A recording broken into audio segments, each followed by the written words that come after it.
Through the mirror, I saw what was hidden. Through the mirror, I saw what was waiting to be revealed.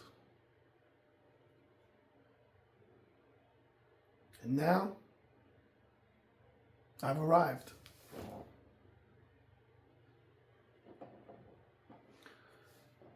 My name is Steve Vargas Betancourt.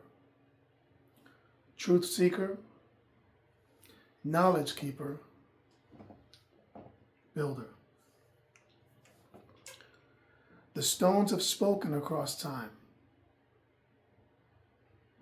and now they're speaking to us. Some messages aren't meant to be taught. They're meant to be remembered.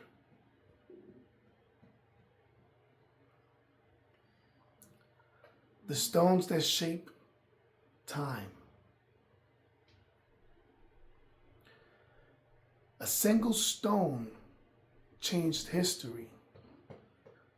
But stones have always held power. They're more than objects, more than things beneath our feet. They are witnesses, vessels, and keepers of divine memory. And when sacred stones fall, the mirror echoes eternity. Because the impact of a stone is never just about where it lands. It's about what it sets into motion. When I watched that new House of David show on Prime Video, something struck me deeper. In the beginning, the narrator says, a stone changed the course of history. Of course, referring to when David slayed Goliath. But most people miss the deeper code. According to the Hebrew scriptures, David chose 5 stones, a sign of humility, preparation, and faith. But it only took 1. Why? Because that stone was already charged with divine force. It wasn't just a weapon. It was a vessel of destiny in motion. And it made me think, stones are not just things. They're venerated across traditions. In Ifa and Ocha, we receive an Ota. Stones that house the very essence of Orisha. In Taino tradition, our ancestors honored Semi, sacred stones that embodied spirits and deities. The Lakota and many other indigenous traditions also regarded stones as sacred grandfathers, keepers of wisdom. Even in the Bible, Jesus said, if these remain silent, the very stones will cry out.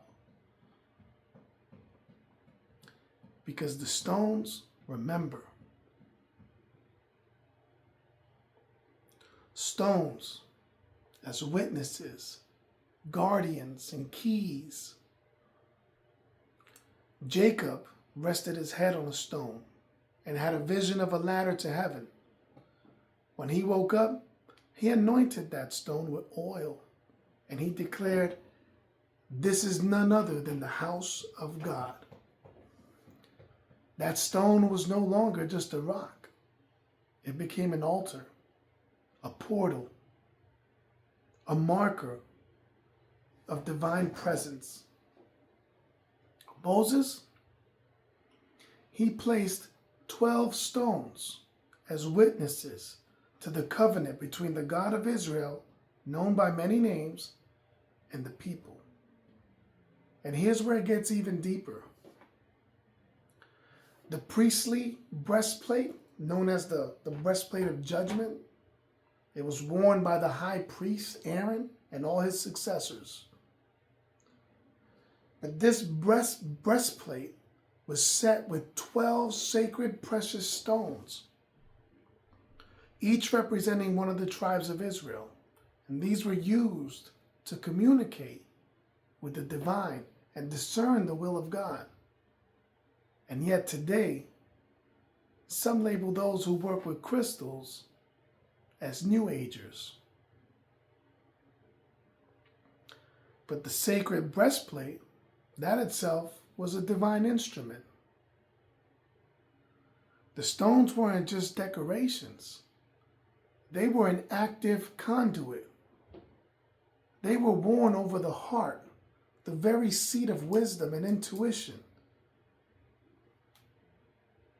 And here's the real mystery. The Urim and Thummim, two sacred stones that were kept inside the breastplate. These were used by the high priest to receive divine revelation. And you can search this out.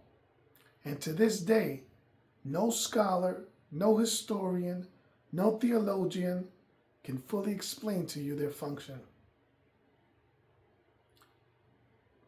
The pattern repeats. The infinity stones. If you think the power of sacred stones is just ancient history, look at the modern world. The Avengers, Thanos, the infinity stones. Each stone represents a force of the universe, time, space, power, mind, reality, soul. The more stones he gathered, the greater his access to divine law. We're talking about a being, mythical being of immense power, believing himself worthy, sought to claim them. Sound familiar? Because history always repeats itself.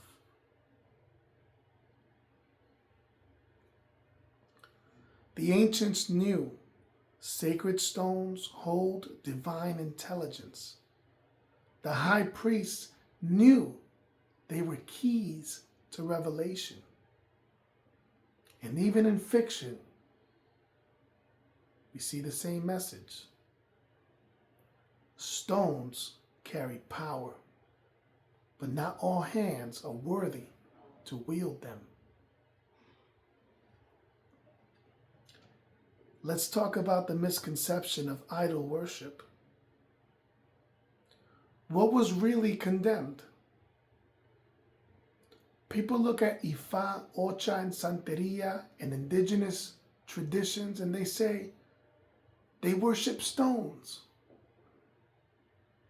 People see the black stone of Mecca, the sacred relics of old, and they say, why do they bow to a rock?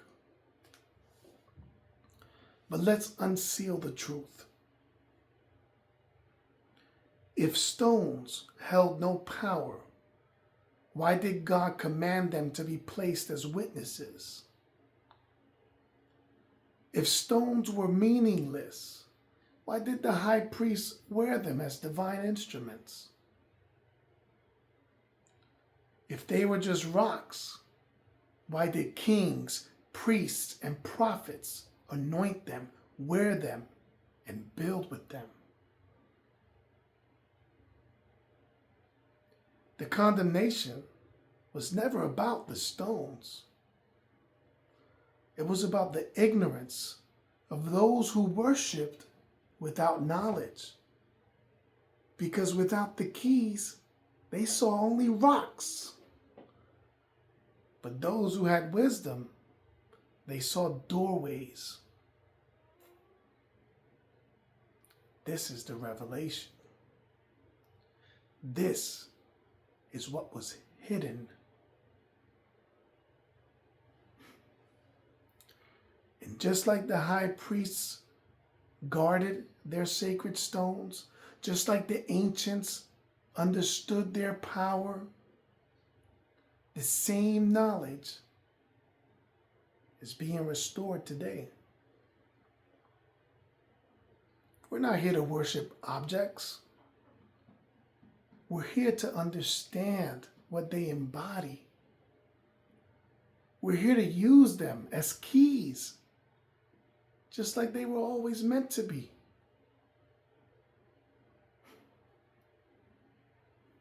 What was expected has now arrived.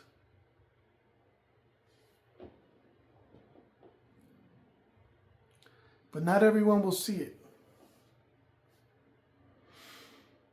Many will pass by.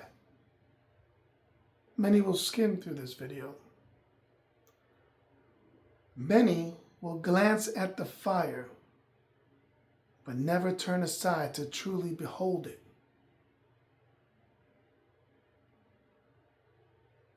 Truth reveals its jewels to those who turn, just like Moses did. He could have walked past the flames, but he turned. And when he did, the fire spoke. And so it is now. Until people turn and actually behold what's being channeled, they will never grasp the jewels waiting for them. And that is what's coming next.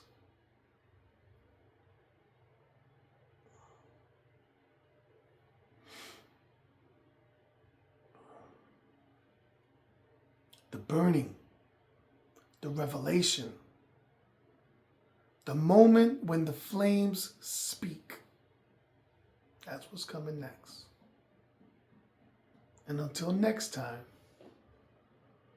I am Steve Vargas Betancourt, truth seeker, knowledge keeper, builder. I check.